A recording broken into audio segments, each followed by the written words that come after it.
लुम्बिनी नेपालको रूपन्देही जिल्लामा अवस्थित ऐतिहासिक तथा धार्मिक महत्त्वको स्थल हो।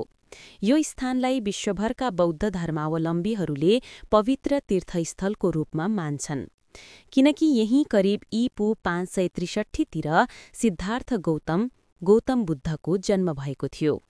लुम्बिनीको पहिचान लुम्बिनी प्राचीन रूपमा लुम्बिनी वनका रूपमा चिनिन्थ्यो। सम्राट अशोकले ईपू 3रो शताब्दीतिर यहाँको भ्रमण गरी एउटा अशोक स्तम्भ स्थापना गरे।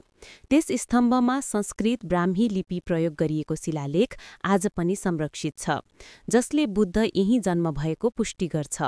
मायादेवी मन्दिर बुद्धकी आनाको नाममा समर्पित लुम्बिनीको मुटुमा अवस्थित छ।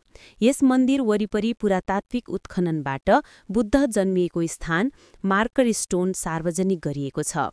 लुम्बिनीलाई युनेस्को विश्व सम्पदा सूचीमा 1997 मा सूचीकृत गरिएको थियो। लुम्बिनी विकासलाई आधुनिक संरचनामा विकास गर्न जापानी आर्किटेक्ट केन्जो टाङ्गेद्वारा मास्टर प्लान तयार गरिएको थियो।